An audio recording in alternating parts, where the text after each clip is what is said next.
Welcome to another episode of Out from the Horrorbox. I'm your shape-shifting host, Dom, and in this episode, we'll be taking a look at the novel originally published in 1986. The story follows the experiences of 7 children terrorized by an evil entity that exploits the fears of its victims to disguise itself, mainly as a clown, while hunting its prey. This is It. A promise made 28 years ago calls 7 adults to reunite to Derry, Maine, where as teenagers they battled an evil creature that preyed on the city's children. Unsure that their Losers Club had vanquished the creature all those years ago, the 7 had vowed to return to Derry if it should ever reappear. Now, children are being murdered again, and the repressed memories of that summer return as they prepare to do battle with the monster lurking in Derry's sewers once more. Stephen King's It is King's 22nd and longest novel, besides The Stand Complete and Uncut, with alternating timelines, themes of trauma, the facade of a small town, the loss of adolescence, and facing what you fear. It, for all the controversies and praise, has managed to influence and seep into the pop culture. Now let's head into the sewers of Derry, Maine, and fight the deadlights in It.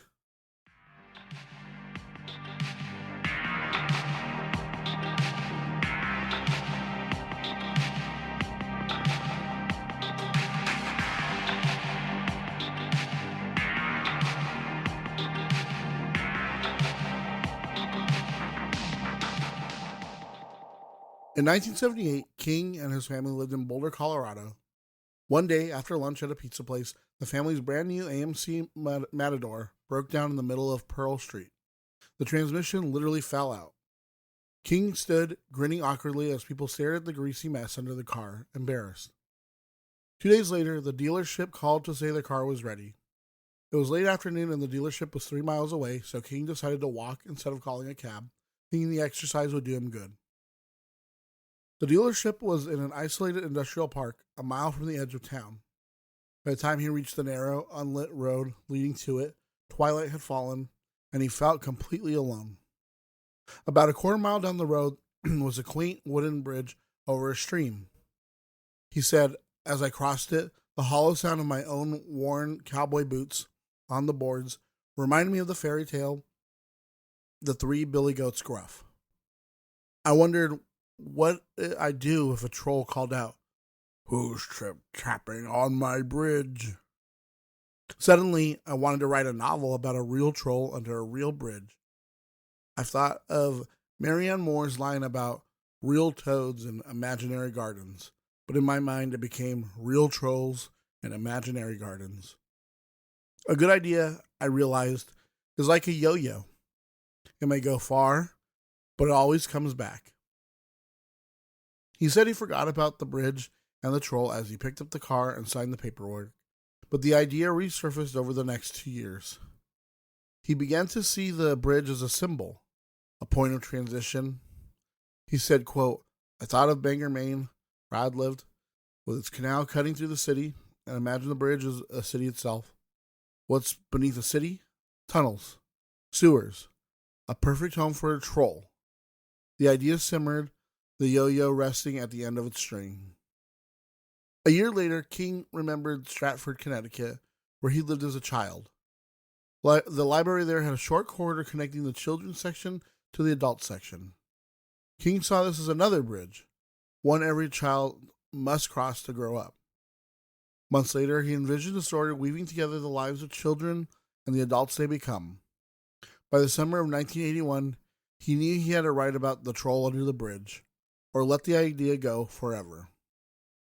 With the complexity of the text, I'm going to go over the characters, and then the history of the town, and then into the 2 cycles that culminate with the first defeat of Pennywise and the second ultimate destruction of the evil entity. So let's see if we can find some real trolls in imaginary gardens.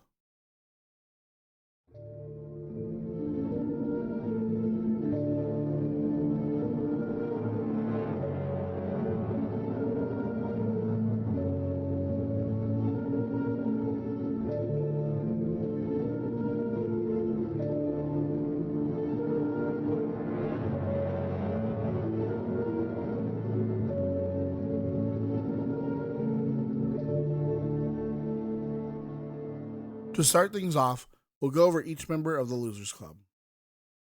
Bill. Bill Denbrough is a novelist and screenwriter living in the UK with his actress wife, Audra Phillips. He was picked on because of his stutter, which he eventually got over, and he gets the call and is scared so badly that the stutter he had as a kid starts to relapse. He explains to Audra that his younger brother, Georgie, died when he was a kid, and says that he needs to head out to Derry, leaving her and their film producer high and dry. We learn that Georgie's death by Pennywise was the catalyst that started the cycle in 1958. Ben. Ben Hanscom is an architect living in Nebraska, the same town Mother Abigail lived in The Stand, Hummingford Home, Nebraska, who was given a hard time for being overweight as a child. After getting the same call, he has a chat with a local bartender, Ricky Lee, and performs quite a trick in consuming a large quantity of whiskey. As a child, Ben never had any friends besides the ones he made in the summer of '58. He likes to spend most of his free time at the library, where he writes a haiku for Beverly, whom he has a huge crush on. Beverly. Beverly Marsh is a fashion designer living in Chicago. She was friendless as a child, ostensibly because of being poor and tomboyish, but in truth, her good looks played a role in it as well. Her father, Alvin Marsh, is not only overly protective, but also abusive towards his daughter. It is implied that he wants to abuse her sexually, but never comes around explicitly.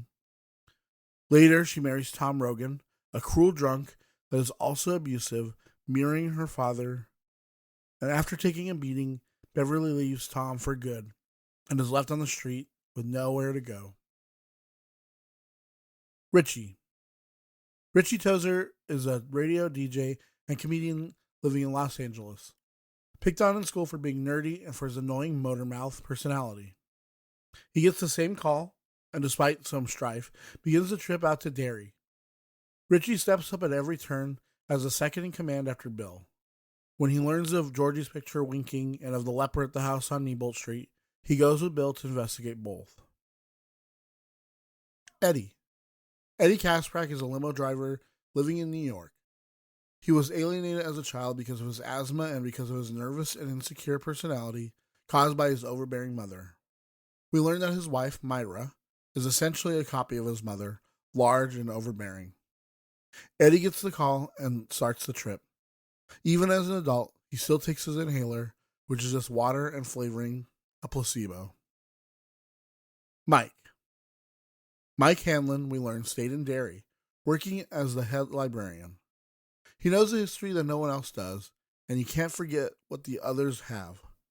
Mike sees the patterns that something bad is happening in Derry and concludes that the town itself is strangely evil. There's something fundamentally wrong there. Most adults living there turn the other way and refuse to see what's going on.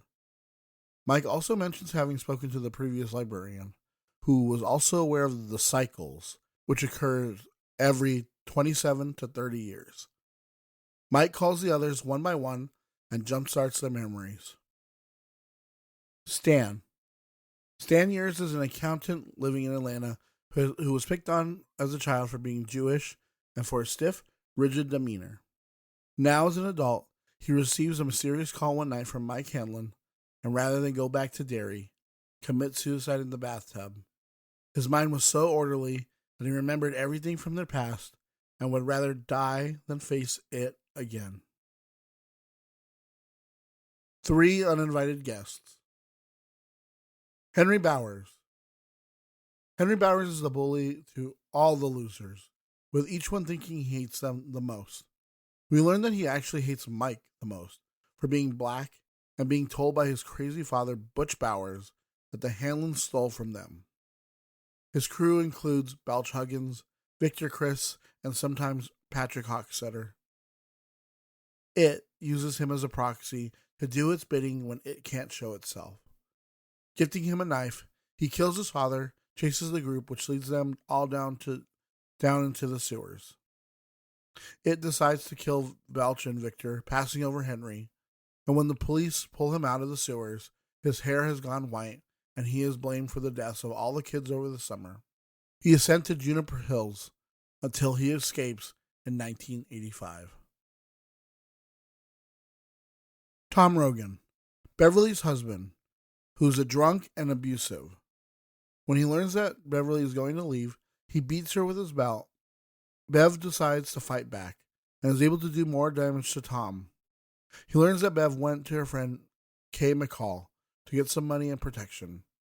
He breaks into her house and beats her badly, getting the info of where Bev is headed. Once in Derry, he hears it telling him to kidnap Audra and bring her to him.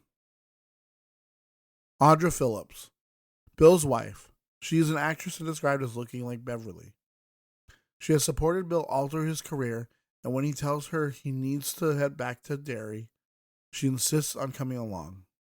Bill is able to get her to stay in London to finish working on her latest film, but after a day, she leaves for Derry as well. She is captured by Tom under the spell of it and is placed into a trance. It. The titular It, also known as Robert Bob Gray and Pennywise the Dancing Clown, is the antagonist and an ancient, transdimensional malevolent entity who preys upon the children and sometimes adults of Derry, Maine. It sleeps and wakes roughly every 27 years, using a variety of powers that include the ability of shape-shifting and of manipulating reality. During the course of the story, it primarily appears in the form of Pennywise the Dancing Clown. The Losers Club become aware of Pennywise's presence after it kills Bill's little brother Georgie. So as a way to not have to kind of break into this story the way that the novel does, because the novel will tell all these parts of the history of Derry in like parts that are not just kind of disruptive to the flow of the story, but also kind of out of order chronologically. So I put them in order chronologically, and we're going to go through them, and we're going to go over each one, each kind of cycle through which it has woken up, at least as far as Mike is able to trace back in history. He's able to get some things from history books, some things from the old people who live in Derry or outside and around Derry, but everything gets just pieced together by their recollections of what happened, and some of them are reluctant to tell, some of them are eager to tell. But let's just get into Derry, a history. 1904 to 06 cycle. Mike tells us the story of a lumberjack named Claude Hero, a strange loner and serial killer who made his mark on Derry in 1905, culminating with the massacre at the Sleepy Silver Dollar, where he violently hacked several patrons to death with an axe, including a man named Eddie King, who may be our author's doppelganger or maybe a stand-in for his dad, who knows. Yet the patrons of the bar continued drinking and made small talk as this all went on, ignoring the event happening literally right in front of them, until finally the sheriffs arrived and arrested Hero. Once the news got out, the drunken men of Derry made out into the night, took Hero from his cell, and lynched him. Mike gets the story from a stodgy old-timer who mentions having seen a strange fellow who he recognizes Pennywise.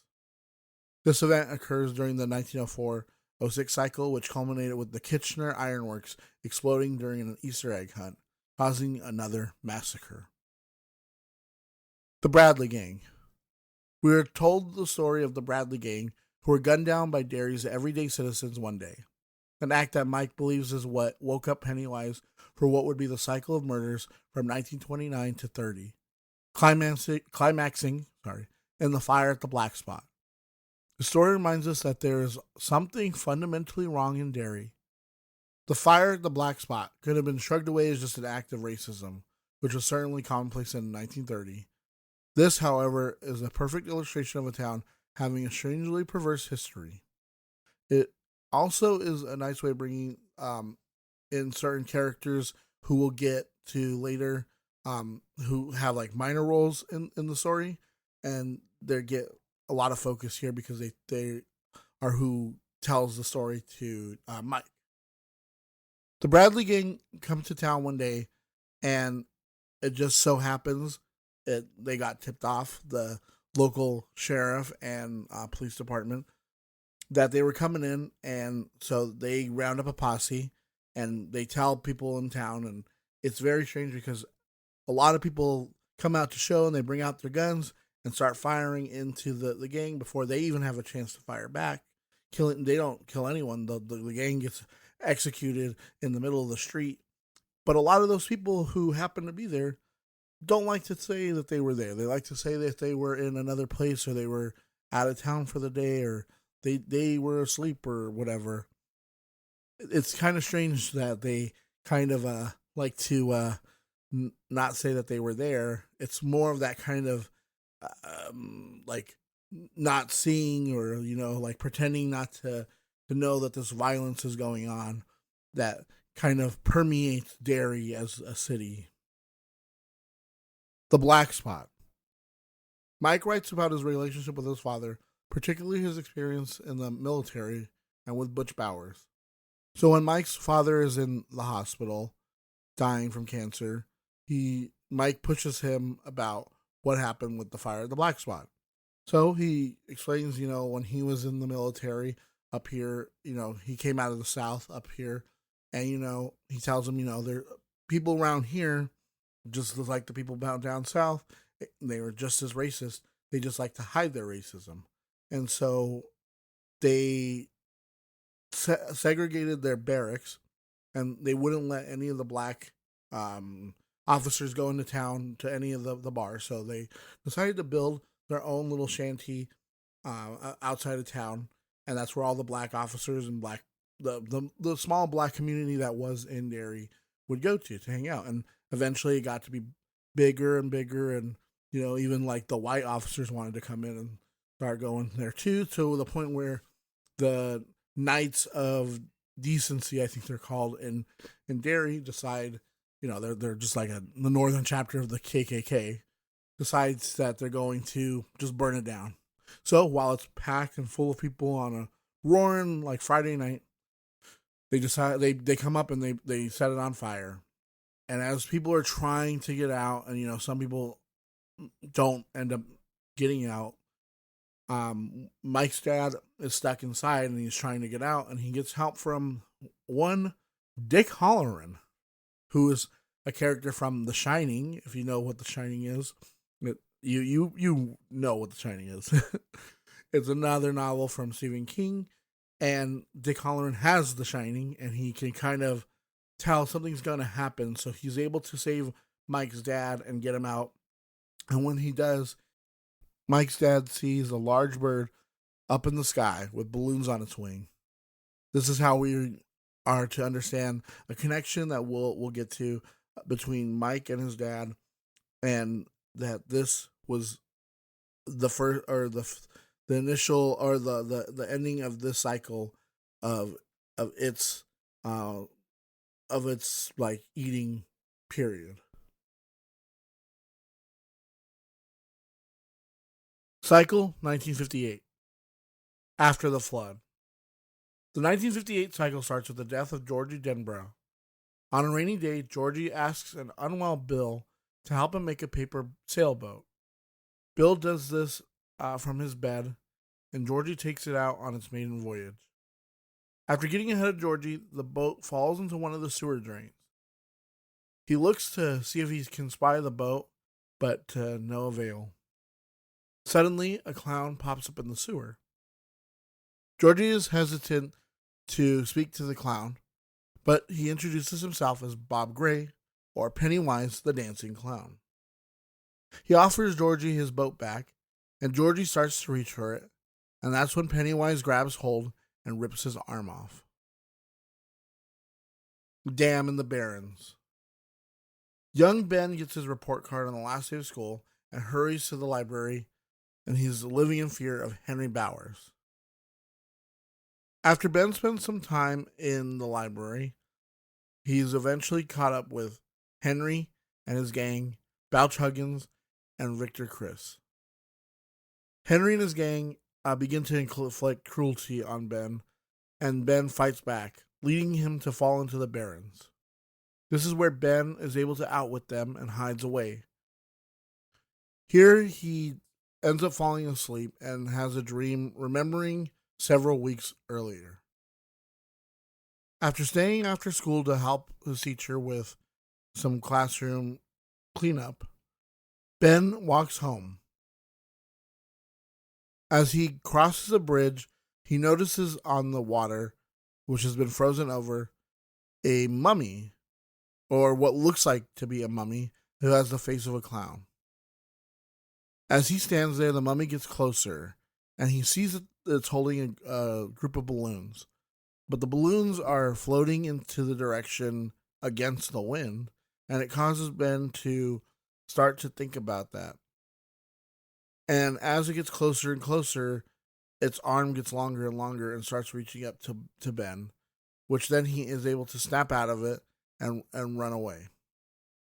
Ben later wakes up and meets Bill and Eddie, the latter of whom is having an asthma attack as Henry came across them building a dam in the water down in the barrens. He knocked Eddie over, causing an asthma attack. Bill, knowing exactly what to do, gets on his bike and rides off to the pharmacy to get a refill for Eddie. Bill speeds off on his bike, Silver, takes a fantastic ride across Derry, and picks up Eddie's medicine from the pharmacy. And we learn that the medicine is, in fact, tap water. Getting back, Eddie is revived, and Ben becomes their friend. They decide to meet up again the next day to rebuild the dam with Ben's expertise. That night, Bill has a horrific experience. He sneaks into Georgie's room, which his parents have forbidden him to go into, and looks through Georgie's photo album.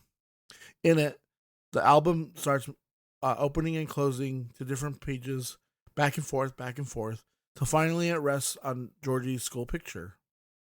This is where the photo winks at Bill, causing Bill to become frightened and leave.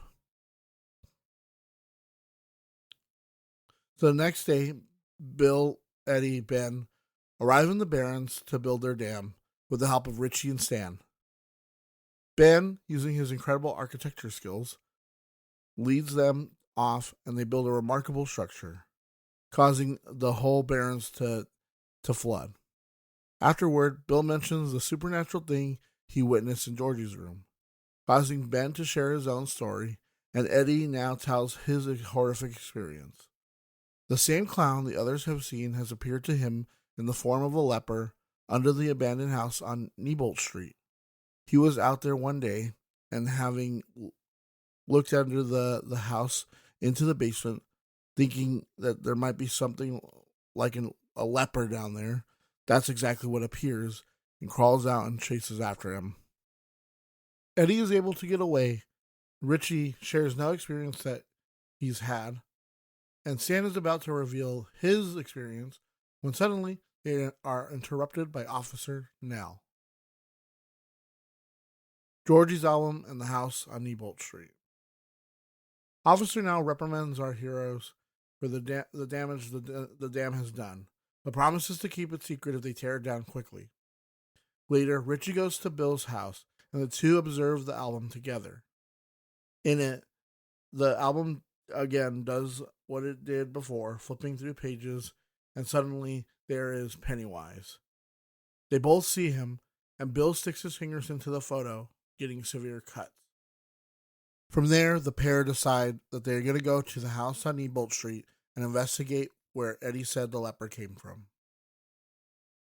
Prior to going to the house on Neibolt Street, though, Richie goes to a double feature of horror films at the Aladdin Theater with Ben and Beverly, making her a part of the gang. Richie dumps snacks on Henry, and they leave through the side exit, but are caught by Henry and his gang. They are able to fight off Henry and invite Bev to join them in the Barrens.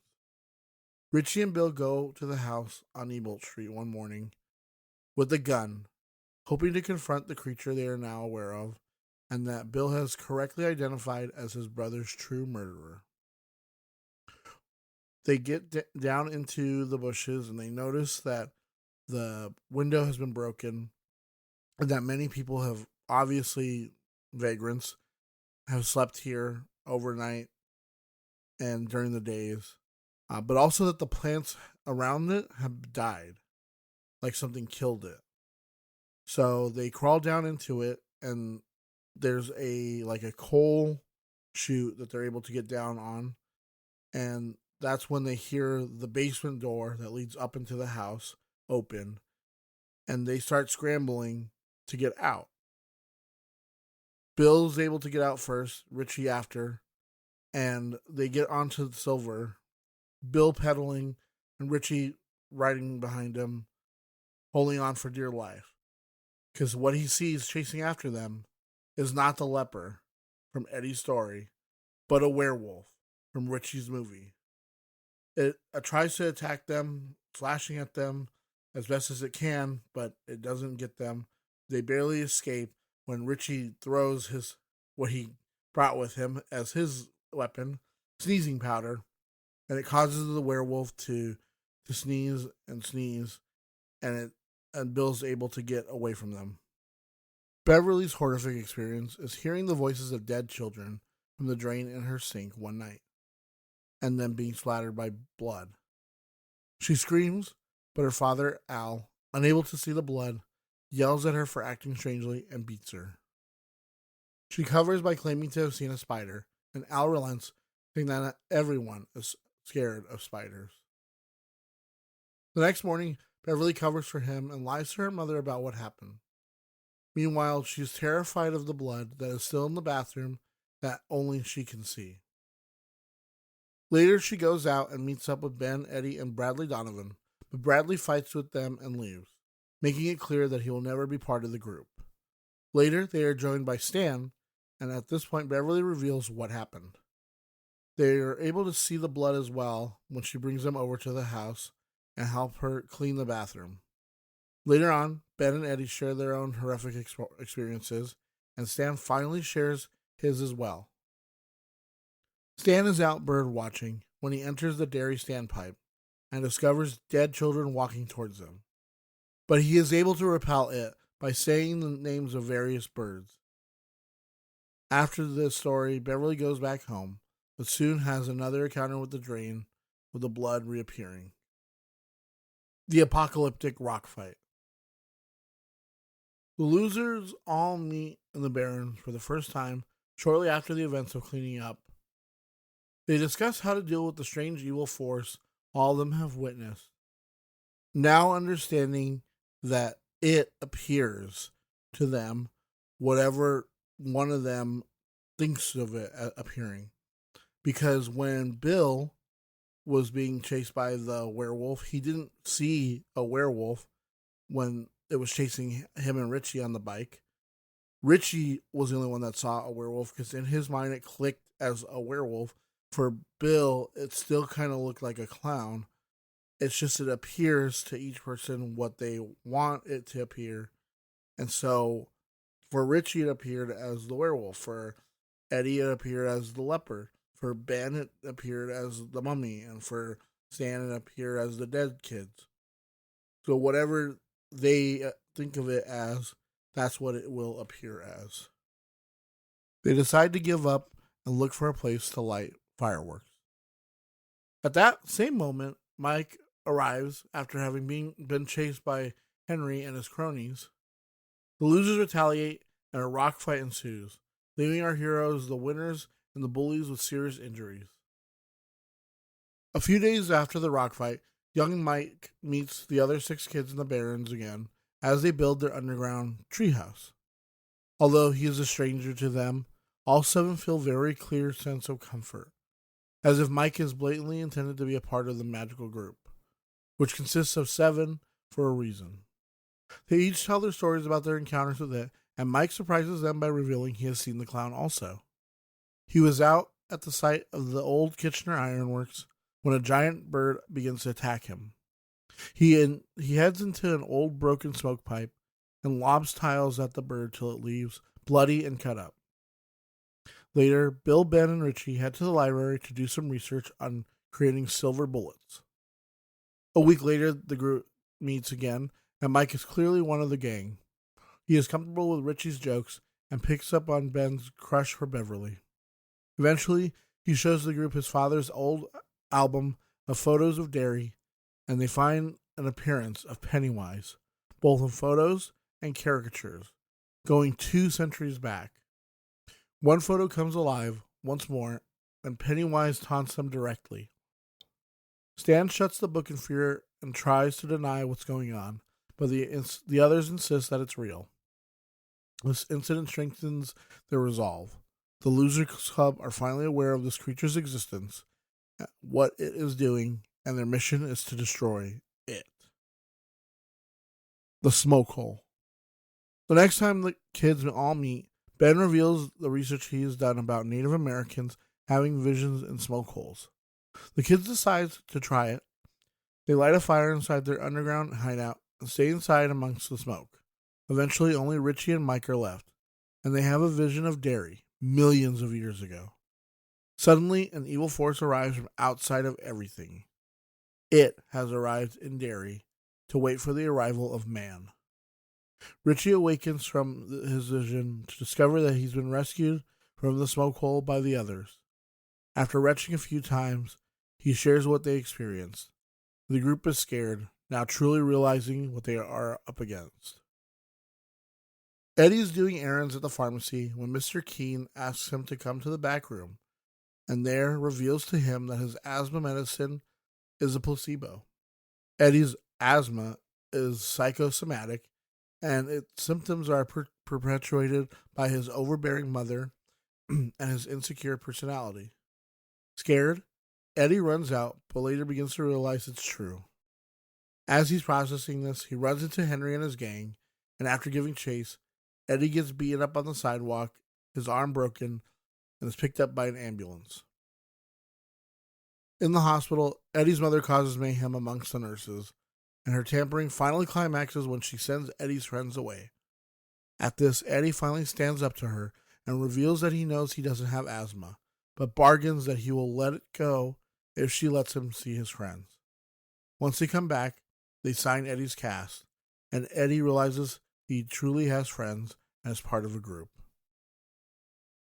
The death of Patrick Hockstetter. Beverly, one day going to the Barrens the day after Eddie's accident, she walks in on Henry, Belch, Victor, and Patrick lighting their farts on fire. Beverly is shocked and soon witnesses Patrick giving Henry a hand job, which ends with Henry pushing him away and making homophobic remarks.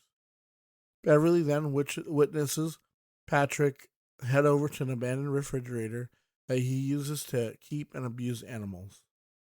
We learn from Patrick's point of view that Patrick has a strange worldview.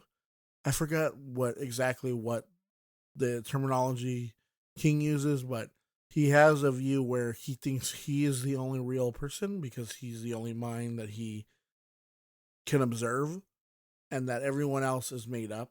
And we learn that he thinks that his younger brother could be the only other real person.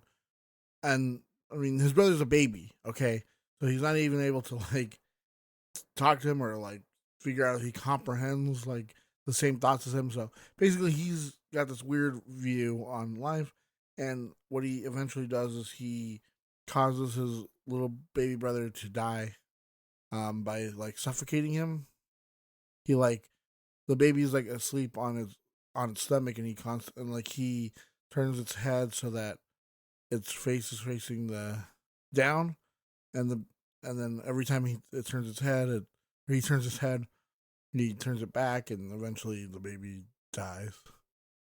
And yeah, it's really sad. And also in the same chapter, we learn that in the abandoned refrigerator, he has a dog that a little puppy that he's been keeping in there for weeks, and it's pretty disturbing. That's the kind of thing that really gets me that's real horror. When Patrick does open the refrigerator, this time he's ambushed by a strange swarm of flying leeches. They cover his whole body, and he's soon dragged away by it. Beverly must fight the parasites off herself, and later shows the scene to the others. Patrick has become another one of the missing. The Bullseye. The day after Eddie is released from the hospital, the group all meet at Bill's house, and using Ben's incredible craftsmanship, are able to melt down the silver dollar he has from his father, and turn them into 2 silver slugs that they hope to use against it, with Beverly firing the bullseye.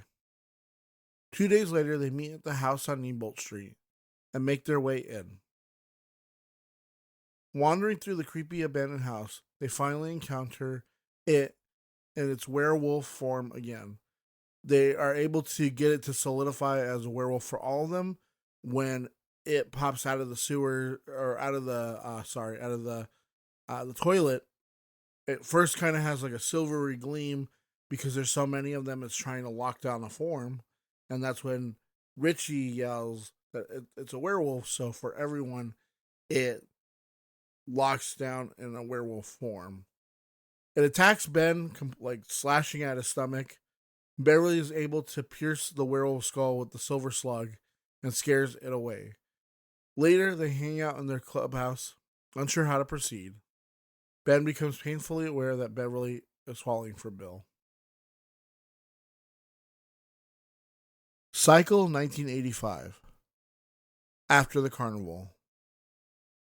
The 1985 cycle starts with a gay man named Adrian Mellon being attacked in a homophobic hate crime that leaves him dead, despite the fatal blow actually being dealt by Pennywise the clown. All of the punks who are involved with Mellon's death and Mellon's partner claim to have seen the clown, but the cops dismiss this information. The punks thus go to trial for Mellon's death. The reunion. Bill is awoken at the Derry townhouse by a phone call from Mike. After getting the meetup information from Mike, Bill takes a cab ride over to an Asian restaurant that they're going to all meet at. The Losers Club arrives one by one, and they all greet each other. The gang has a big meal, and Ben starts telling them of how he lost weight in a story involving a coach he met in high school. Next, Mike reveals to the others what's been going on, including the details of the killing spree. Mike reveals things about them that he suspects are the results of their encounter with it. The fact that they are all successful, and the fact that none of them have been able to have children despite being fertile. Finally, the gang decides to go out and reminisce around Derry before meeting again that evening, only to get a nasty shock. Their fortune cookies open to reveal disgusting scares such as eyeballs and bugs. Walking tours. Ben revisits the library, in particular the children's section, reflecting on the passage from childhood to adulthood. He begins to apply for a library card when suddenly Pennywise appears to him and only him. Similarly, Beverly goes to visit her estranged father, whose real fate is never revealed, and instead meets what appears to be a sweet old lady named Mrs. Kirsch. But the scene quickly turns dark, and she begins to transform, and the house becomes made of candy in the style of a fairy tale. Also, when she's drinking the tea that is given to her by Miss Kirsch, who starts to become an old witch, her drink turns into what's essentially liquid shit. Eddie visits a baseball diamond that's behind Tracker Brothers Trucking and reflects on how much he dreamed of playing baseball despite his mother's protests, and also of Belch Huggins' ability as a player, when suddenly he sees an apparition of Belch from behind the fence, and that becomes Pennywise. Richie visits the Paul Bunyan statue and has a little flashback of being chased by the bullies as a kid, coming here and seeing the statue come to life. It now happens again to adult Richie, while also taking the shape of Pennywise and of Buddy Holly. Bill does not encounter Pennywise, but rather has a conversation with a kid on a skateboard, then visits a store called Secondhand Rose Secondhand Clothes, and is surprised to find silver, the symbol of his childhood, that he is now trying to reclaim. After an embarrassing incident with the gay store clerk, Bill takes the bike to Mike's house, and the two chat for a bit, despite being partially spooked by a supernatural incident with a deck of cards. In the Watches of the Night. In 1958, Henry awakens to find a package has arrived on his door from Pennywise. It's a switchblade knife. Almost in a drug daze, he goes and murders his father, who's still asleep and surrounded by beer cans. He calls up his two sidekicks, ready to make the kill. Meanwhile, Beverly comes home to find her enraged father ready to attack her. He has seen her playing with all the boys and immediately accuses her of being a slut, and then wants to check out her body. Beverly finally stands up to him in a scene reminiscent of how she will stand up to Tom, then runs for her life through a wild chase through Derry, even going under a dumpster. She eventually escapes her father, only to be attacked by Henry, Belch, and Victor. When an old lady in a car pulls over to interfere, Henry psychotically attacks the car and kicks out the taillights, leaving the old lady to drive away scared. Beverly escapes and runs to Ben. As they talk, she admits she knows that he sent her the haiku and admits to loving all of them. However, the bullies discover the clubhouse, and so the losers have to regroup. As Eddie chats with Richie and Stan, they have a lighthearted conversation about religions. Eddie is amazed by some of the dietary restrictions in Stan's Judaism, and then in Richie's Catholicism. All of them conclude that none of it really makes any sense, and Richie points out Hitler was a Catholic. Once the losers all unite and learn from Beverly and Ben what is going on, Bill leads them to what they all know will be the final showdown. They run through the barrens and see a concrete pipe. They climb down into the sewers. Walking together, the seven of them head off to confront and kill it, followed by Henry and Belch and Victor. In 1985, the losers leave the library, the memories fully restored. Beverly opens up to Bill and, once they get to his hotel room, they make love, and she recalls having made love to all six of them that day. Meanwhile, Mike is still at the library when he is attacked by the adult Henry. Mike is brutally wounded and left for dead. He calls the police and, despite only hearing Pennywise's taunts over the phone, is still able to summon help as Henry flees into the night. The other five losers are all on their own. Henry staggers outside until he is picked up by a ghostly car, driven by the corpse of Belch Huggins. He apologizes to Belch for leaving him to die, and in his thoughts, we get the only real explanation we'll ever get of what exactly happened to them down in the sewers. Henry is driven all the way to the Derry townhouse, then given the room numbers of the remaining five. He goes to Eddie's room first and prepares to attack, but Eddie is able to fight back. A violent scuffle ensues, and Eddie triumphantly kills Henry in self-defense, though he has his arm broken again. He quickly calls Bill's room for help, much to the chagrin of the desk clerk. The circle closes. Tom Rogan is dreaming of being Henry Bowers. He lives murdering Butch and being in the sewers, and begins to think of in the style of Al Marsh. We are offered some insight into Tom's life as we learn that his own father was abusive and committed suicide. Tom awakens and is almost immediately contacted by Pennywise. Without any questions, Tom does what he is told. Audra awakes from a similar dream of being young Beverly in the sewers. Scared and hearing voices, she calls the Derry townhouse and gets the same desk clerk who gets noticeably irritated at all these calls from Mr. Denborough. After being unable to get through, Audra is attacked by various apparitions until she runs out of the hotel and into the parking lot, where she is captured by Tom. Bill and Beverly arrive at Eddie's room and learn that he has broken his arm in the fight. Richie and Ben are summoned, but in trying to reach Mike, our heroes learn he is in the hospital and may not survive. Furthermore, Bill accurately concludes that trying to tell the police about Henry will only result in all of them getting arrested. Derry has a way of not seeing what's really going on. Fed up, our five remaining heroes decide to head down into the sewers and confront it once more. They drive in Eddie's limo as they are taunted over the radio, first by Pennywise's voice, then by Georgie's. Eventually, they reach the Barrens, only to learn that someone else has been there and gone down, leaving Audra's purse behind. Bill recognizes it and somehow knows Audra has been captured, so they make their way down into the sewers. The Ritual of Chüd, or Alternating Timelines.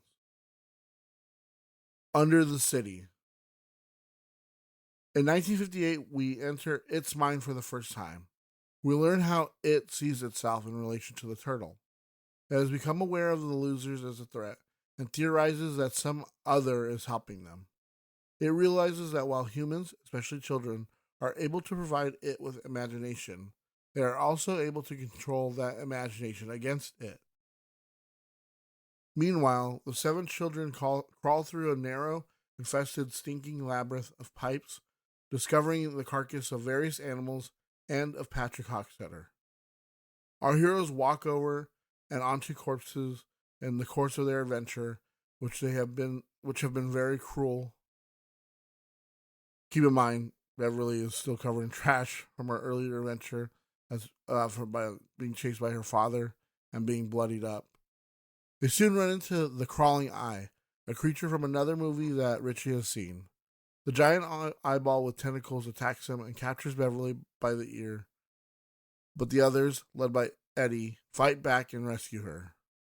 They are next attacked by the giant bird of Mike's memory, but Stan is able to lead the others. By controlling their fear, they are able to ward off it. Meanwhile, Henry, Belch, and Victor continue to chase them. It appears to them as the Frankenstein monster and attacks, decapitating Victor Chris in the process. The cowardly Henry runs away, leaving Belch Huggins to his doom. Henry goes on to spend hours running through the pipes, lost in the dark. In 1985, it reflects on how the losers have once more come into the sewers. It now ceases to be personified as Pennywise or any of the subsequent B-movie monsters, but now redefined as a disembodied force, a non-physical production from outside of the universe. It is particularly gleeful that it has caught Audra and driven her into a catatonic state. Tom Rogan has delivered her only to then drop dead at the sight of its true form. It is also revealed here that Mike's fear of a giant bird stems from an actual encounter with a crow when he was still a baby, the memory of which has never left his subconscious, but is reflected off its exterior, a mirror of one's psyche. The 5 adults make their way through the same labyrinth, encountering the skeletons of Victor, Belch, and Patrick, a sign that they're in an abandoned area of the sewer system. No one has been here in decades, except for it. Bill also finds Audra's wedding ring there, a sign they are on the right path. A vision of the 6-year-old George Denborough appears, still in his yellow rain slicker, and taunts Bill about letting him die. However, the others cheer Bill on, and he is able to stand up to the apparition, saying that he thrusts his hiss line without stuttering, which sends George away. Meanwhile, something is very wrong in the outside world. As our heroes are closing in on it, Derry is being destroyed. It begins to rain a vicious storm, and the citizens become aware that something is wrong, as if awakening from a long spell. Mike awakens in the hospital and manages to realize just in time that he's about to be murdered by a nurse sent by it. The 5 losers all suddenly feel a premonition that Mike needs their help and join hands to send whatever power they have to him. It works, and Mike is able to knock out the would-be assassin and get the other nurses in the room just in time. The chapter ends with both our child heroes and adult heroes coming upon a strange area of the sewers that seems to open up into infinity before coming to a flat wall with a little door 3 feet high. There is an odd mark on the door that appears as something different to each of the losers. The apparition of this little door truly blurs the line between its fairy tale nature versus scientific origin. They cross this final threshold and leave the same universe where they discover that its true form, or at least the closest representation that the human mind can perceive of it, is a spider. We learn 2 things. It is female and it is pregnant. The Ritual of Chüd. In 1958, the children enter the lair and face a giant spider. The children are no match for the spider physically, yet Bill challenges it through the mental ritual of Chüd. Their bodies remain put and suddenly Bill's spirit seems to float into a void, able to interact directly with it as he is thrust through the universe, all the way to where the deadlights live, outside of space and time, and there he will be driven insane. The turtle appears but does nothing to interfere, simply referring to Bill as Kid. However, Bill is able to fight back by doing exactly what it mentioned earlier, using his imagination against it. Bill professes he believes in Santa Claus, superstitions, and the love of his parents. The two battle it out. This is Chüd, the belief and optimism of a child versus the wrath and malice of a monster. Bill becomes stronger and stronger, saying that he thrusts his fist flying over and over, wounding it. For just as a victim's fear provides nourishment, a victim's courage and confidence provides pain. With it wounded and seemingly dying, Bill is released from the void as the spider retreats. The children are unsure if they have killed it or not, though they all seem to inexplicably understand that they have at least sent it into hibernation and ended the current cycle. But at that moment, the web begins to collapse, and so our heroes exit to make their way back. Again, while never directly stated, it's worth mentioning that what happens to Henry. Still screaming and running in the darkness, he eventually comes to the same door of its lair. He sees a pale moon, but doesn't go in. Instead, he continues running, eventually falling into running water, washes up in the canal, falls, and is knocked out until dark. Catches a ride home, and finds the police there waiting for him. The cops discovered Butch's corpse killed with a knife out. The adult Bill and Richie chase the spider in the dark and confront it one final time. Richie is knocked out while Bill attacks the spider with full force, his fists representing the power of love, desire, memory, and childhood. Having now gone through the ritual of Chüd twice, the actual kill happens physically, with Bill digging to the spider and yanking out its heart, while it pleads for its life, giving meek offerings of power. Now the one in control, Bill Denbrough, kills it. Downtown Derry is destroyed at that exact same moment, and the destruction continues until the rain stops all at once half an hour later. Even the Aladdin Theater falls apart, as well as the glass tunnel in the town library that connects the children's section with the adult section. Down in the dark, Bill, Ben, and Beverly regroup. Richie is revived, and Audra, still catatonic, is taken from the web. After some deliberation, they decide to leave Eddie's corpse in the lair, for now that it is gone, the place is a tomb for a king. As they exit, they notice that the mark on the door is gone. They wander in the dark for a brief time before finding an opening due to Main Street being torn apart by the storm. They climb their way back out. Eddie's arm is bitten off by the spider, and he is thrown aside to his death. The spider again retreats, but our heroes, empowered by Eddie's sacrifice, give chase. While fleeing, the spider unleashes its egg sac of miscarried newborns, and Ben quickly stays behind to stomp them out. Okay, so we come to this part that the chapter is infamously known for. It ends with a part called Love and Desire. As the 7 children make their way back, they become lost in the sewers, with no idea what to do, and feeling that their strength is wearing off now that they have confronted it. Beverly suggests that they make love. Beverly engages in prepubescent sex with Eddie, Mike, Richie, and Stan. One senses that the act is the true threshold, the final dance of the ritual of Chüd. Finally, she makes love to Ben and Bill, both of whom have stronger feelings for. Ben is described as being very big and being the first one to actually make Beverly climax. We know Ben has had a crush for months. Bill also makes Beverly climax, as he will years later, a sign that her love is communal. With the act over and done with, they continue calmly and find their way in the dark.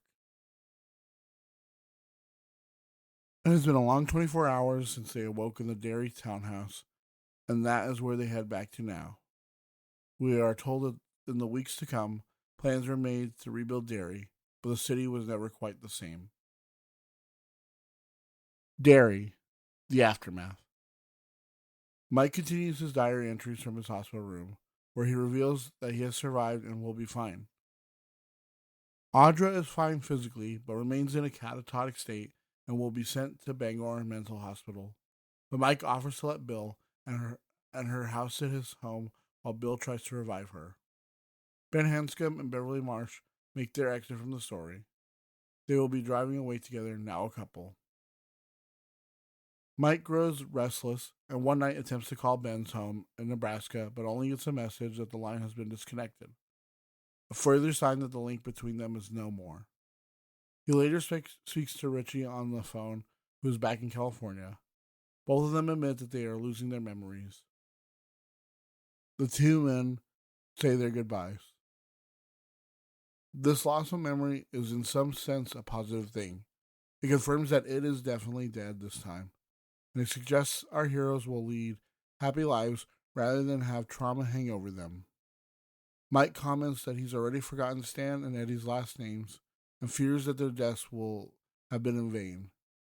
He also mentions that their names and addresses are fading away in his book and concludes that all the research he has done for his diary will probably never see the light of day. Derry's true history will remain hidden. Even the losers themselves have fallen victim to the curse of ignorance that plagues all of Derry's grown-ups. Now childhood has ended, and they have discovered that they are grown-ups themselves. Epilogue. On his last day staying in Mike's house in Derry, Bill decides to finally try something. He has already forgotten what exactly it was and what happened in the sewers. He just vaguely knows that something has happened to Audra that he must try to fix. And so, he rides out with her on Silver, pedaling wildly into danger, riding to beat the devil. Like a child, throws all caution into the wind. It works. Audra is revived and despite her surprise, laughs in excitement. Furthermore, Bill discovers that he has also overcome his stammer for good.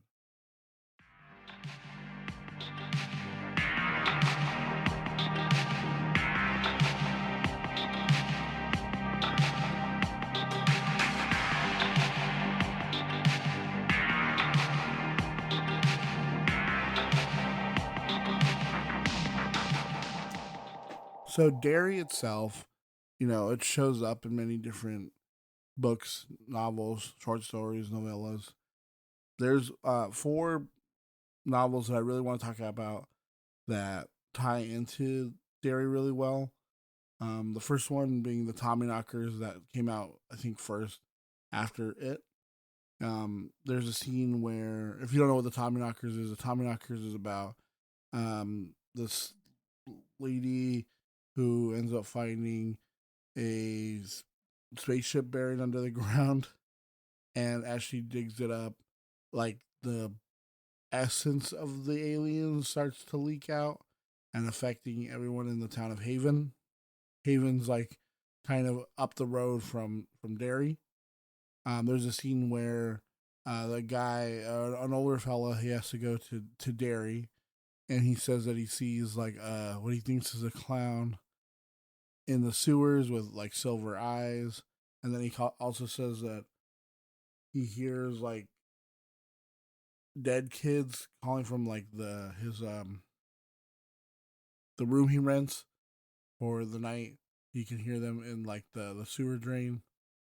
Although this is like after it, like this is supposed to take place like it's a few years after it.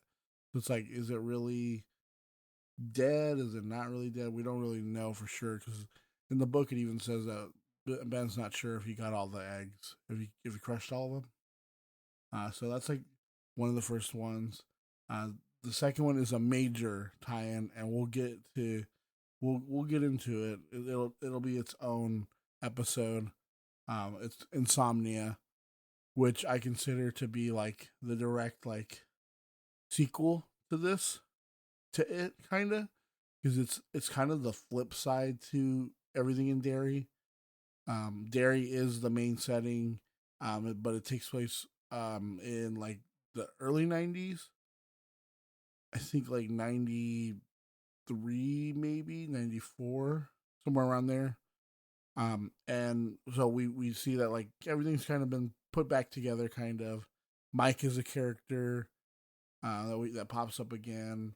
The main character is Ralph, and he's an older gentleman.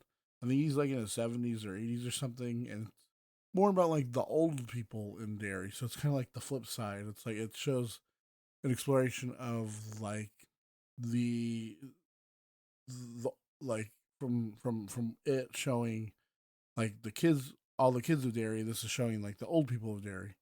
I don't really want to get too much into Insomnia with like the references because we'll get to it because it heavily connects to this, but also it is probably one of the closest to the Dark Towers that we'll ever get. I think that Salem's Lot and Black House are the three like outside novels that connect the most and are kind of required reading for the Dark Tower series. Like you could go without reading it, but you really need to read Insomnia. Another one is Dreamcatcher, which takes place in like the early 2000s. We get to see Derry again, but also it does take place because there's a flashback. The main characters are from Derry, so we get to see the Tracker brothers, um, the trucking after it's been like abandoned. People stopped like using it to play baseball in the 80s. So this kind of takes place, I think, right or during, or it's like either it's like right after it or like during that time period. And like they kind of talk about how like Derry has like this weird feeling, and then there's a part where we get to when they're older, and it's like it's to like 2000 or 2001, and they go back to Derry, and there's a statue where the standpipe used to be because the standpipe gets destroyed. And there's a statue there of like 6 or 7 children, and it says, like dedicated by the kids of Derry or something, and like it lists their names, but then spray painted in like red, spray paint, or they mention it looks like blood. It says Pennywise lives, so we're not sure if is it because this is outside the main cycle. So, but is it still alive? Is it not? We're not sure. That's a cool little Easter egg too. And then the one big connection to is 11/22/63. If you don't know what that one is, that's the one where this guy who was like I think he's like a teacher for like adult schools. Um, he ends up finding from one of his students a portal that takes you back to a specific day and time in like the late 50s or the early 60s, and he goes back and he's trying to stop the Kennedy assassination. That's why it's 11/22/63. That's when Kennedy was assassinated. But he is able to he he first tries to see if he can affect time by like stopping an accident that happens with his student, when when he was a kid living in Derry. That's the student. When he was a younger kid living in Derry, his dad came home and like killed his mom and like killed his sister or something, and like almost killed him, but left him with like a limp or whatever. So he stops that from happening, but time kind of tries to interfere because it wants it to keep happening, like it wants it to flow the way it normally does. And so he does stop that from happening. But while he's there in Derry, this is back in like the late 50s. It's like 50. I think it's supposed to be like 58 around there, or 60, like exactly 60. Um, but there's a scene in Derry when he meets 2 children. One's a girl and one's a boy. The girl obviously is Beverly, and the boy is Richie. And he talks to them, and he kind of says he kind of has a sense and feeling like the town feels weird and like has this kind of ominousness about it. And they say like, "Oh, don't worry about it. We know that like it should be over." Like they have a feeling that it's done and over. This is like in those waning days after they thought that they stopped it the first time. And I thought, man, those are such cool like connections to it, because it really does like you. I love that he like throws these little things in and little tie-ins, because it's just like, oh man, I just want to know like did they stop it? Did they not stop it?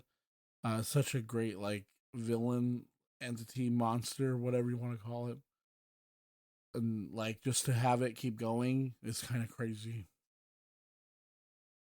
It ties into a lot of like short stories too. I know there's like the road virus heads north, um, and just like it's mentioned in like other things too. But those are like the main like tie-in, like main like for novels that Stephen King ties back to Derry.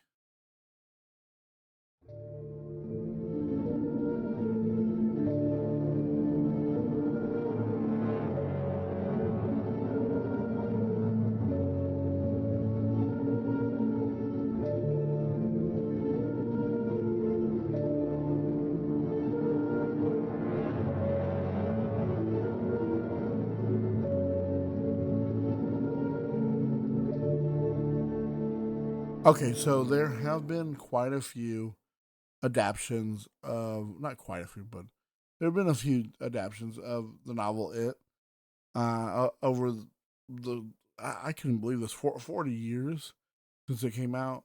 That's kind of crazy. The first adaptation was in 1990 on ABC as part of a two-part psychological horror drama miniseries that's directed by Tommy Lee Wallace and adapted by Lawrence D. Cohen.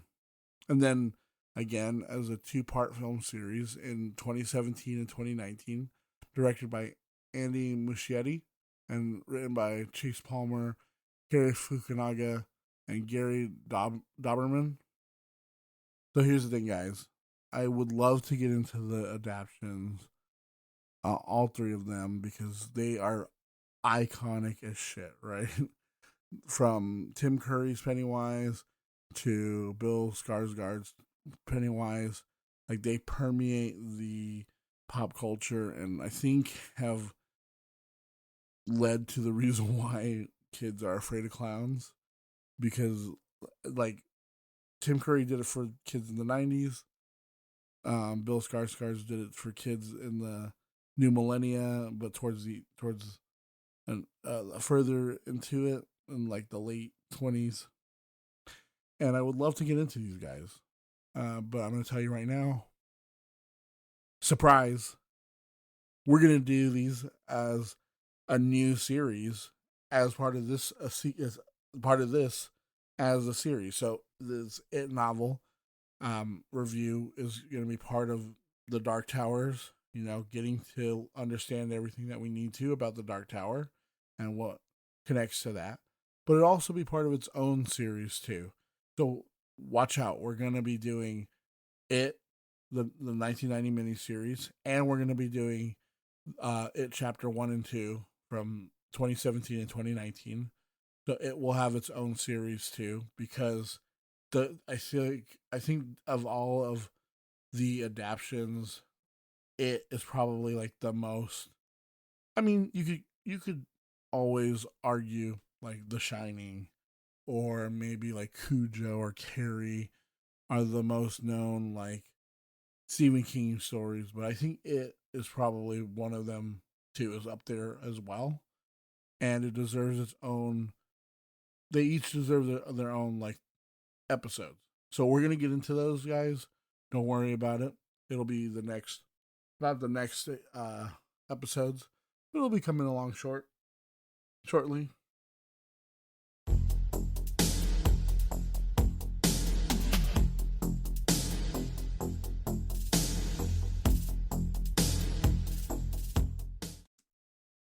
And now we get into my final thoughts.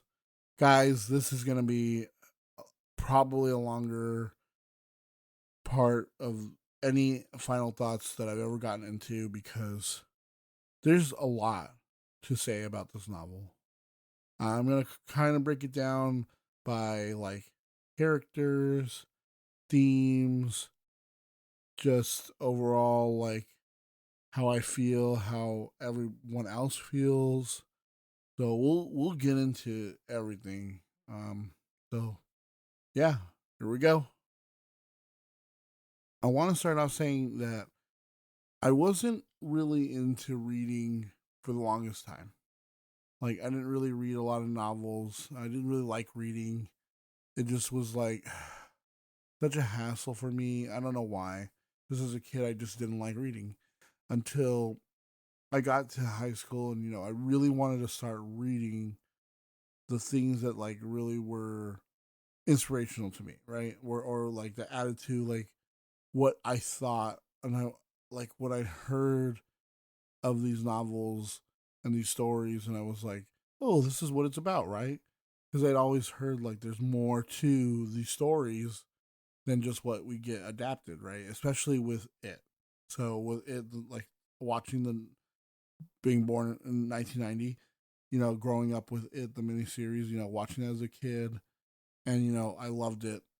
It was one of my favorites of growing up, and I just wanted, and I heard like this is that there's just like so much more to the novel, that so much more happens. Like there's other things that happen, like the things that happen in it aren't exactly what happened in the story, and it's just kind of it's like it kind of sucks because it's like, man, I want to know what happened, but do I want to sit there and read it? And even reading like a Wikipedia article, which I, at the time Wikipedia really wasn't around. It wasn't until like a little bit later that it started popping up when I started reading. So when I was a freshman in high school, I was like, I'm gonna start reading. I told my mom that, and she was like, okay, well, what do you want? Like, what do you want to read? And I was like, I really want to start with. And I know it's like, man, that's like such an undertaking of a novel to start with. Like that's kind of crazy to start with it, but I started with it because it was like, I want to know. I want to know all these things that I'm missing out from the novel that aren't in the the miniseries. So I got it. I started reading, and I could not put it down. I was like, man, this is just so good. And and from there, I started reading a bunch of different things, and so I love that it got me into reading, and it really changed the way I looked at it, but in a good way, and some in a bad way, but mainly in a good way because it has these things where like yeah, like I wish they could be translated to the screen better than what we got. But I mean, it still keeps the original one, the 1990s miniseries. Like it didn't like damage it in my mind too much. It made me a little more disappointed because I'm like, I want to see this on screen. I want to see the novel on screen because it's just that's what I mean, like look at what we have versus what we got, right? And so I ever since then I've loved. I mean, I always liked it, but like I've loved it even more since then. And like I love the characters. The characters are just so rich in this story. Like from Bill to Ben to Richie. Richie just like is hilarious. Yeah, maybe it's a little problematic, but you know, it's set in the 50s, late 50s. Um Eddie, I wish Stan would be in it a little bit more to get like fleshed out more, but you understand like Stephen King lays out why he isn't a character when they're an adult. Mike, poor Mike, and Beverly, they Mike just because like he's not as rich as them, he has to stay in Derry, kind of keep watch for everybody. Um, and it is kind of like is this kind of like, would you consider this kind of like the magical Negro kind of thing that Stephen King likes to employ? Where it's like, why is it Mike that is the one that has to stay? I don't know. And then Beverly, just like what she has to go through to just exist, and like why does she goes through so much trauma, and it's just like, oh my god. And even like the villains, like with like Henry Bowers, and you really get to learn why he hates not just like Ben or Bill, but like Mike. Like it's like ingrained in him to hate him. And then even like Patrick Hockstetter, where we get that this point of view, we learn of how he thinks he's like the only person that's around. And then even I love that we get a focus from its point of view too. You get to see from where it's thinking and it's coming from, and it's like, I'm getting like scared. Like it's getting, you can tell it's getting scared because they're learning more about it. They're like really trying to fight it, and like it uses like Henry to try and stop them. And even little characters like Officer Nell or um, Mr. Keen, like these little characters here and there, they're just so rich and they add to the fabric of the story, and they're just like so. I think they're developed very well. And then we just get into like Derry itself as this like town, the city that just has this kind of like dark shadow over it, like for all of its history. Like you learn that like it's like for some reason it's not reported, but it has like one of the highest murder rates of any city. And that's one thing like Adrian Mellon, who he isn't from Derry but moves there, like he points out early in the novel. Mike points out in his diary entries in the interludes, and like they say that like it's like if this was literally any other city, it would be on national news constantly. But it's just so strange that, and obviously it's like the power of it controlling not just like the people but like the city itself. And we learn that like its layers like directly under downtown. Like that's where it like landed when it came into like our universe. And then like there's like the deadlights, which when I was reading this and explaining it, I didn't really get into the deadlights, but the deadlights is a whole thing. Like, so outside of the universe, in Stephen King's version of the universe, outside of our universe, it's the macroverse, and there's this kind of dark space out there, and you learn from other novels. I'm going to bring it up now. It's called Toe Dash Space or Two Dash Space. I'm not sure because I've only read it, and that's where if you've ever read or seen The Mist, that's where like those like monsters are from. So like outside in this like in the space between spaces, like that's what he says. Like so between universes, there's a space called the Toe Dash Space, and that's where the macroverse is, and that's where it is from, and its true form is what's called the deadlights.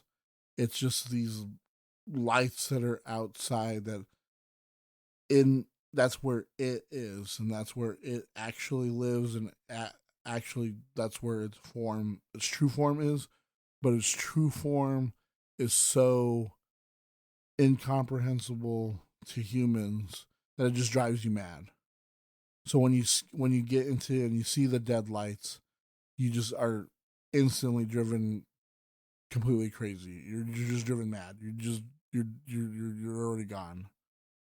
And so that's what that's why when they do the ritual of Chüd, he's drawing Bill out with his through his like spirit like out into the macroverse, and that's where he comes upon the turtle also, and the turtle's just sitting there like Bill pleads like can you, like, please help us? Like, he's afraid of you.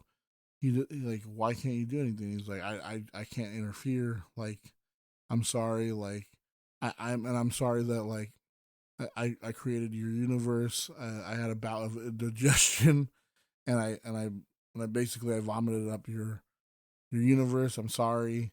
And it's like, why can't you do anything? And like, he's like, he doesn't interfere. The turtle doesn't interfere. Then the turtle called, which we learn is Matron, is the name of the turtle, um, is its natural enemy, and it draws him further out into the macroverse. And there's like this infinite like space where essentially like it's so hard to describe. Like like so the spider is the physical form of it in our universe, and that's the closest our mind can come to comprehend what it looks like, because it's actually not a spider. It's just that that's the closest thing that the mind can, because even the spider itself has like a stinger and stuff. It's like it's a little weird. I'm not sure how exactly it works. It's very reminiscent of like Shelob from Lord of the Rings. So if you read Lord of the Rings, Stephen King's heavily influenced by Lord of the Rings. There's a spider. Is it? Yeah, Shelob is the name of the spider that lives like in. That's where they have to pass through. If you've ever seen it in the film, they show it too. That's the spider that they have to get through its web, and like it's through the like secret passage that Gollum takes them through. And if you've ever read Lord of the Rings, or you know anything beyond just like the films and into the novels, you'll know that it was like always there. Shelob was always there in the universe. It's weird. It's like it's one of the only like monsters that like was already there prior to Sauron and what's his name? What's his master? I think it's Morgoth or something. And that's why the spider's there. Is it like he let it live there to guard that? Whatever. Stephen King's just inspired by Lord of the Rings, and I think he also has a thing about spiders that he thinks that spiders are probably like one of the creepiest animals probably, and so I think that's why he decided like, okay, it's a spider, because I don't like spiders. I think spiders are not me. This is Stephen King. I don't like spiders, and spiders are creepy, so it's a spider. But also, it kind of adds to like that kind of like creature feature kind of thing where in the end, you know, it does like it tries to do like a double thing where it's like, oh, it's a creature, but it's also like with like the blob, like it's a monster from outside space that like we can't comprehend, we can't stop it. And that's what like with the ritual of Chüd. And the ritual of Chüd too, I love the explanation in the book for like why the ritual of Chüd has that, or what it is like in like mystical time, or in mystical like East Asia or whatever, from like the books that they're reading, that there's something called like a glamour, which could like change its face and could look like other things, and that like shaman would go and face the glamour, and what they would do is they would stick out their tongues, overlap their tongues, and bite down, and then tell each other jokes. And whichever laughed first would either, like, it would either kill the glamour, or the glamour would eat the person that would challenge it. And it's just like I just love like this like kind of weird explanation for like what it could be. We know like that's not really it, but it's like, but then what are the glamours, right? What are these things? Because they obviously, you know, because in the novel they do show, or it does talk about how symbolically in their minds, they're latched onto each other's tongues. And that's why, like Richie, when they're adults, he comes in when Bill's, about to be killed by it when he's an adult. And he comes in, he takes the tongue, and he starts telling jokes and using impersonations, and it really, like, starts hurting it, like, a lot. Like, it starts rupturing its insides and stuff. It's crazy, like,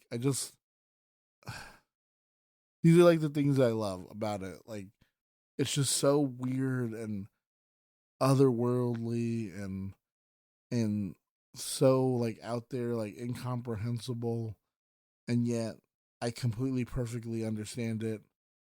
And I get, like, there's people out there who just still, like, I don't that doesn't make sense to me. That doesn't make anything logically. It's like, logically it doesn't need to make sense. That's why it's a story. That's why it's a novel. That's why it's about these things, about that thing. I don't know. It's not that I fully understand everything. It's just in my head it makes sense. I don't know. Maybe it's just because I've just heard about this since I was a kid and watched it since I was a kid, that, like, yeah, like the Deadlights, that makes perfect sense to me. And then, like, there's the whole alternating between this and alternating between that, like flipping back and forth. And I know a lot of people don't like that, and there's a lot of people that don't like that, like with like the interludes coming one at like, are like kind of flipping back and telling this or talking about that. But I think, I when I first read it all the way through. The second time I read it, I skipped the interludes and I was like, whatever, because they were kind of, at the time I thought they were kind of boring. Then I went back through and read it again, and I was like, man, these are really interesting. It really shows that, like, the people of Derry, they know that they know about it. They really do. They know that if they don't know it for a fact, they have some kind of, like, understanding that there's something controlling them, controlling the town, and it permeates everyone there. From just like even from the kids on up to the grown-ups to the older adults, they know, they've seen it, they've interacted with it maybe too, but the town understands that it's fundamental to its survival. That's why I think too, when they start at the end, when the storm comes and everyone, like, they go around the town, they start showing, like, the people are becoming upset and they're not sure why. And it's because of it. Now I think I want to get into the very controversial thing that is at the heart of this novel. The weird little sex scene with the kids. Yes, I wholeheartedly am like, I don't understand why. I understand why Stephen King's thought process of what it means to the themes and to the connections between the characters and what it stands for and how and everything, but I don't know we necessarily need it. I think there's ways that we could have done it without that, and or maybe even, like, you could have maybe implied it without explicitly getting into it.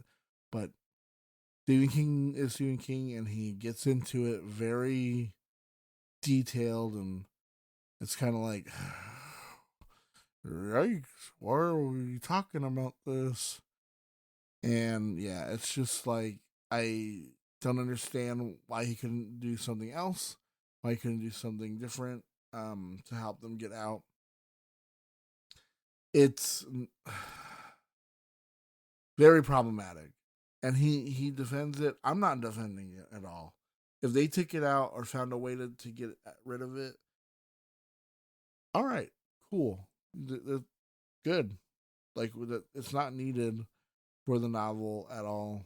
And whatever. It's the one thing that makes it like when you bring up it and people know about that and they're like, ew, you like that? It's like, no, I don't like that. I like everything else about the story pretty much. I just don't. It's unnecessary to be there.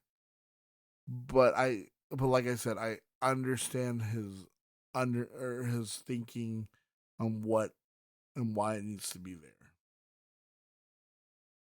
Other than that, though, let's get back to like the themes. I love just like this idea of like moving on from childhood into adulthood, and like we just forget a lot of the things we did as kids, and like our imagination was just so much more wilder as kids, and I wish like I could get that feeling back because there's just like certain things like I always think about where I'm like why did that have such a like idea for me, and then you go in and you learn more about it and it's like, oh, it was just kind of this. Like a really good one is like Earthbound. If anybody out there has played Earthbound, which is Mother 2 in Japan.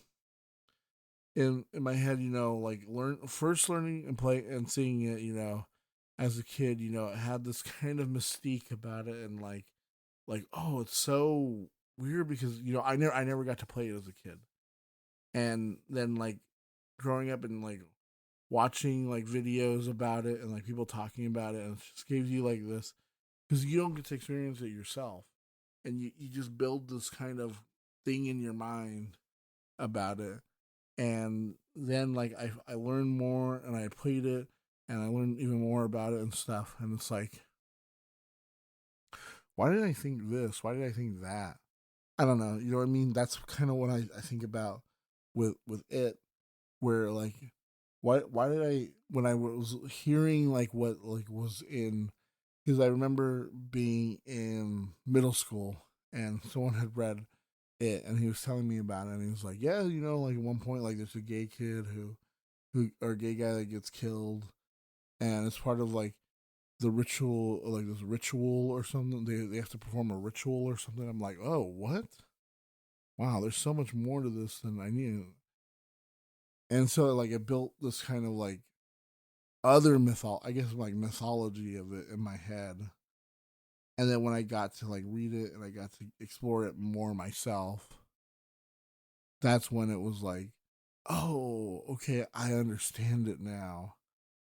And I had like a real better understanding of it than I could have. But what I mean? Like, I think that's what we do as children or preteens, whatever. We start building up these imaginary things, or like we hear these stories and we start picturing them. But then when we explore them ourselves, it just turns out to be a little bit more mundane, I guess. I don't know. I childhood is weird, and maybe it's also because your brain's still like forming. It's not yet done cooking, right? So you're coming up with these ideas because I can remember like coming up with like ideas for things, and it's like, but then like now that I think about it, I'm like, whoa, that's just like such a weird thing to come up with. As I mean, just as a kid, but like as an adult, you look at it and you try and face it, and you're like, that doesn't make any sense. That doesn't. I think your mind has become so much more orderly after a certain point, and more grounded, I guess. That when you start giving these weird interpretations of things and these weird like points of view, because they're able to look at these things like you can't look at anymore. I mean, I can still can, but like you're not, your mind's not as open as it would have been before. Maybe I'm rambling a little bit about that, but you know what I mean? Like you had your idea about this, but then oh, it turns out it's actually that. And maybe we do that a lot just because that's what children do, and that's what helped us survive, I guess, maybe. So it is probably one of my favorite novels. It was by Stephen King, all time. I'd give it probably 5 stars. It's so good. It's. I think what makes it so good is that like you get this monster that's so abstract that it's all the monsters. It's Dracula. It's the creature from the Black Lagoon. It's Frankenstein's monster. It's the mummy. It's a werewolf. It's everything you want as a monster because it's the boogeyman, right? Because it face changes into what you fear the most, and I think that helps to be like because I think that's what I would want to create as as the ultimate monster, something that is just everything. It could be anything you fear, and like it says in the novel, like children are a lot easier to scare. Like children are afraid of monsters. They're afraid of like sharks, like Jaws. They're afraid of the giant birds. Adults are what are adults afraid of? They're afraid of paying taxes. They're afraid of like not having a job. These abstract things. I mean, there's still people out there who are afraid of like things like spiders and crocodiles and clowns and a slasher coming to get you as an adult, but it's just harder to get them to face that and really, you know, believe it's real. As a kid, you're going to be like, oh, it's this murderous clown that's coming to get me. Yep, that checks out. Yep, they exist. Oh, giant monsters. Yep, they're real. And I think that's what helps, like, really like show why this is so good. And it's just so great as a novel. The characters to the themes to just I mean it is a little lengthy. I will give it that. I feel like there's some stuff you could probably cut down. Um, but it is kind of hard to cut some of the stuff when it plays important parts later in the story. And I love how like there's just like little things here and there, like the poem, like he thrusts his fist against the post and still insists he sees the ghost.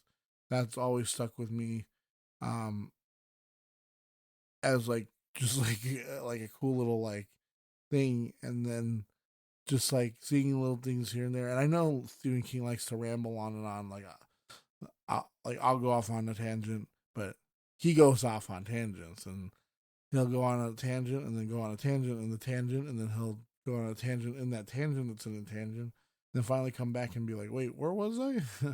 Oh yeah, this character that we're only gonna meet for a hot minute. But yeah, guys, like if you're sitting here and you listen to this whole thing and you haven't read it, go read it. I highly recommend it. It's amazing, controversial, kind of disgusting, kind of gross, but also at the same time like very scary. It really captures like what it's like to be a kid, and then even to be an adult, and having to deal with aging and forgetting, and the challenges of like, can I just uproot everything and go back to my hometown to take on a creature that has many different faces. I don't know, right, guys? But yeah, really, really sink your teeth into it, get into it. Watch the movies and the miniseries. The miniseries is really good. Tim Curry does an amazing job, and the newer movies from 2017 and 2019, Bill Skarsgård is I think a modern like Lon Chaney. He's really good at switching it up, changing up his face, making it look making like these distinct characters for the, and we're gonna get a prequel series too. Welcome to Derry. But what does it have to do with the Dark Tower?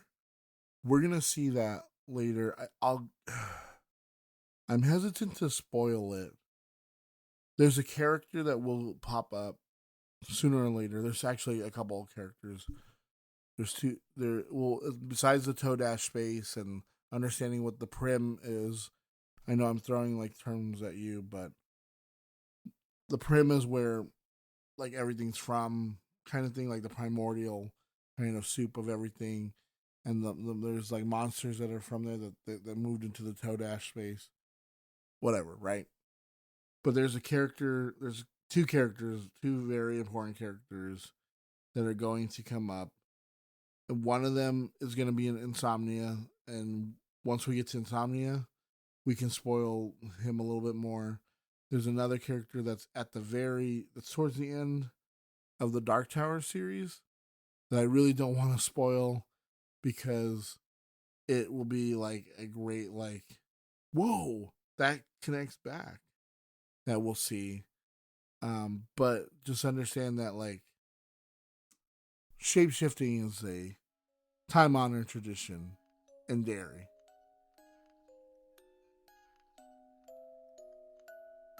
What do you fear the most? Would you be able to complete the ritual of Chüd? Would you want to be part of the Losers Club?